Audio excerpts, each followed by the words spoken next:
Chief Executive John Lee outlines his policy blueprint in slightly less than 3 hours, focusing on improving residents' livelihoods. The latest policy address also places a major focus on driving Hongkongers' housing mobility. And Beijing and Washington reach a deal on TikTok, letting U.S. shareholders grasp some 80% stakes.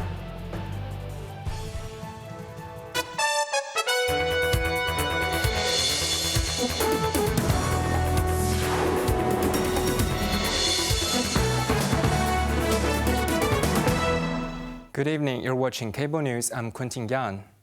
Chief Executive John Lee delivered his fourth policy address today, using almost 3 hours to place a powerful dual focus on supercharging the economy and uplifting the daily lives of citizens.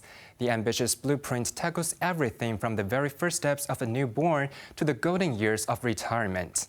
It promises an equal opportunity of housing by making home ownership easier for public tenants and welcoming global capital through a revitalized investment immigration scheme.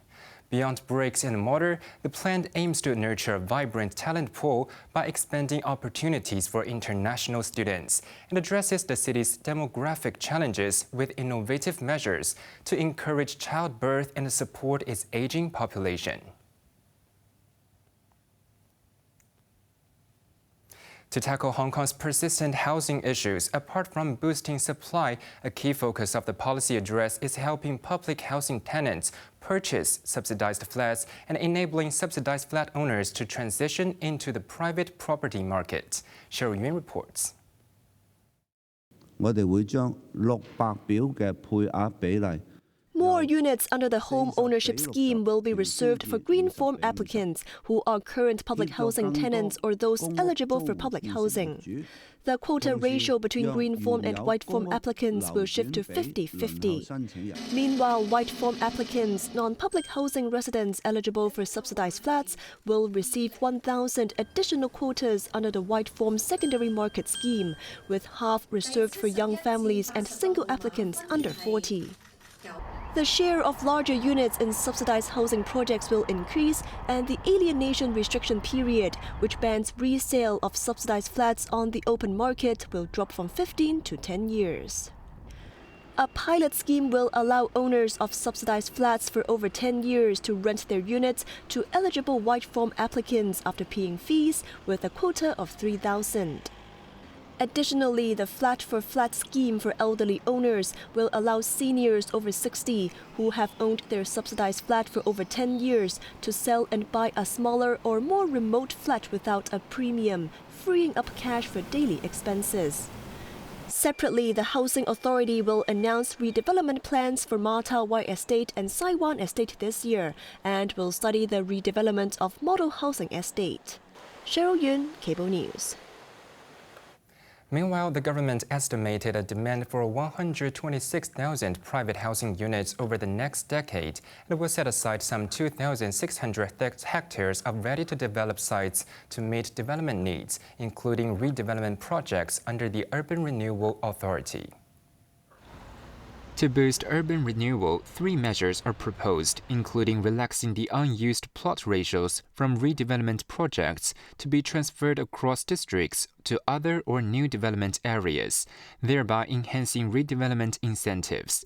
Secondly, 3 sites in the Kutong North and Fanling North new development areas have been reserved for the Urban Renewal Authority's flat-for-flat replacement scheme.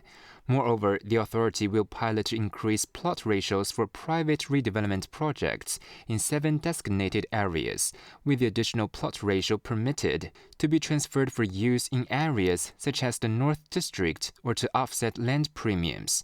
Furthermore, the government will commence a new round of studies this year to rezone certain industrial sites for residential, commercial, and other uses, with proposals to be put forward within the coming year.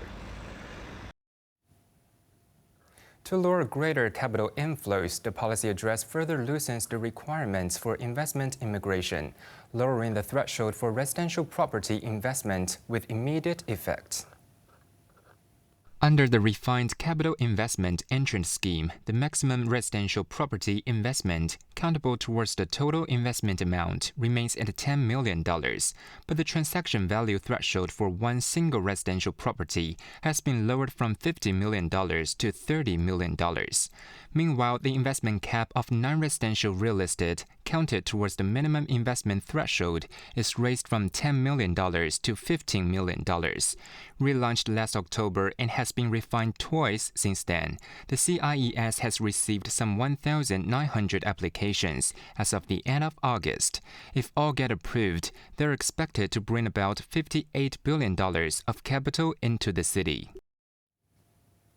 Targeting livelihoods and social welfare, the government has unveiled further measures, including initiatives to encourage childbirth, support women, and enhance elderly care. Jeremy Zhu has more. On encouraging childbirth, starting next tax year, a taxpayer may claim twice the allowance, equivalent to $260,000 for each child in the first 2 years following childbirth. The measure applies to all children under 2 at the end of the year of assessment. Additionally, 15 new subsidized childcare centers will be established over the next 3 years, providing around 1,500 daycare places. To support women, the annual funding for the Women Empowerment Fund will increase from $20 to $30 million, subsidizing projects that promote women's development through non-governmental organizations and so on. For elderly care, 4,000 additional community care service vouchers will be issued, raising the total to 16,000. Residential care service vouchers will also increase to 7,000. 3 new neighborhood elderly centers will be set up, serving around 3,000 seniors annually. A pilot scheme for Greater Bay Area elderly care is expected by year-end, supporting 1,000 comprehensive Social Security assistance recipients with $5,000 per month each at designated residential homes. Separately, an additional $500 million in annual recurrent expenditure will also be reserved to strengthen support for caregivers. Jeremy Zhu, Cable News. On education, the government pledges to advance its ambition to make Hong Kong a premier international education hub, with its boldest push yet to raise the non-local student quota for public universities to 50% of total intake. This expansion, set for the 2026-27 academic year, will be matched by increased quotas for foreign students in local primary and secondary schools as well. Bess Leung shares more. The government will launch a study in Hong Kong task force backed by $40 million in fund to promote the city's higher education institutions globally and on the mainland. While non-local numbers rise, the 15,000 government-subsidized places for local students remain protected, the government assures. The privilege is also shared by the minors. Local primary and secondary schools under direct subsidy will also pilot self-financed programs to enroll more student visa holders. International school development is also encouraged, with 2 vacant school premises allocated and land reserved in the northern metropolis for expansion. Addressing accommodation needs, the government is expanding its hostels in the city scheme, allowing commercial buildings, including rebuilt structures, to be converted into student dormitories without rezoning. And new land will also be reserved for dedicated hostels, with market invitations to be issued later this year.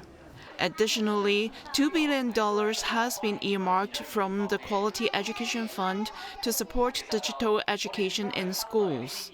A digital education blueprint is due next year, integrating artificial intelligence literacy into core curricula and boosting teacher training. Separately, a third and $100 million will fund 6 university research and development projects in aerospace technology, supporting Hong Kong's ambitions in space tech. Bess Leung, Cable News. Restaurant owners hoping to hire imported labor should pay attention, as the new policy address has rolled out measures to raise the threshold for importing foreign workers and safeguard employment priority for local workers. Jeremy Zhu reports. Starting tomorrow, the enhanced supplementary labor scheme will be adjusted to crack down on abuse. Here are the new measures. When applying to import waiters and junior cooks, employers must now extend their local recruitment period from 4 weeks to 6 weeks. During this time, they must also attend one on-site job fair per week, organized by the Labor Department. Stricter manpower ratio requirements will also be implemented.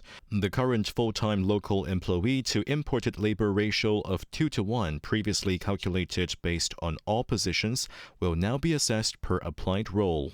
For example, if an employer applies to import one waiter and one junior cook, they must already have employed 2 full-time local waiters and 2 full-time local junior cooks. In addition to new applications, employers applying for renewal will also be subject to these new requirements. Separately, the government will submit legislative proposals next year to improve the work injury compensation mechanism for digital platform workers. It is understood that the legislation will target food and goods delivery personnel who must meet conditions such as platform registration and profit-sharing arrangements. Jeremy Zhu, Cable News. In other news, U.S. President Donald Trump has extended TikTok's sale or ban deadline for the 4th time, pushing it to mid-December after claiming a deal has been made with Beijing. About 80% of the short video app's U.S. operations would reportedly be controlled by cloud giant Oracle, with Chinese shareholders holding the rest. Cheryl Yun reports. After China and the U.S. struck a framework agreement on TikTok during talks in Madrid, Trump signed an executive order setting the new deadline for December 16th, allowing the app to keep running in the U.S. Trump said a deal had been reached with China, but did not name the companies involved. Well, we have a deal on TikTok. I've reached a deal with China. I'm going to speak to President Xi on Friday to confirm everything up. And I think it's great. I hate to see value like that thrown out the window. You know, you're talking about tens of billions of dollars. Beijing confirmed the framework agreement with the U.S. while stressing that it would never compromise on principles, interests of companies, or international fairness and justice. According to the Wall Street Journal, the new arrangement would see TikTok's U.S. business largely controlled by an investor consortium, including Oracle, Silver Lake, and Andreessen Horowitz, along with TikTok's Chinese parent company ByteDance's existing U.S. investors. Chinese owners would retain less than 20% of the stake. Cheryl Yun, Cable News. Israeli military confirmed it has begun expanded ground operations into Gaza City, intensifying a nearly 2-year conflict that has now been decided genocidal by a landmark United Nations investigation.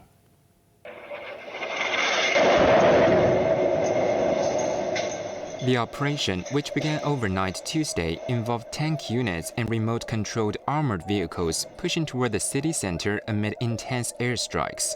Israeli Defense Minister Israel Katz declared Gaza is burning and vowed not to relent until the mission is complete. Civilian casualties mounted quickly, with local health authorities reporting at least 91 Palestinians killed in the first 24 hours, including women and children.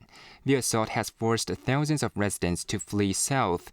Israeli Prime Minister Benjamin Netanyahu pledged to open additional evacuation channels, while accusing Hamas of preventing civilians from leaving. When asked to comment on the strike, U.S. President Donald Trump said he was unaware of it and warned Hamas against using hostages as human shields. On the same day as defensive, a UN commission investigating the war released a report concluding that Israel is committing genocide in Gaza, including killing, causing serious harm, and preventing births. Israel has rejected the report, calling it false news and a malicious fabrication based on Hamas lies. The government maintains that its military operations are acts of self-defense following Hamas's October 2023 attack.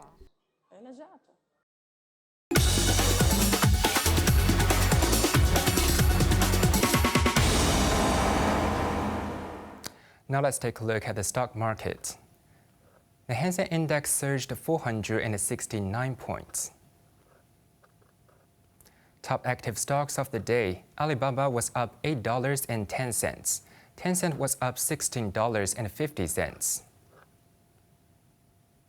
SMIC was up $4.50, while Xiaomi up $1.40.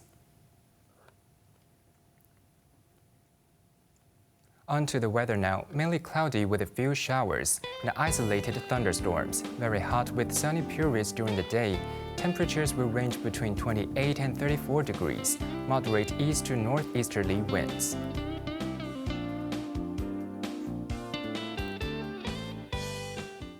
And that's our news tonight. I'm Quentin Yang. Thank you for watching. Good night.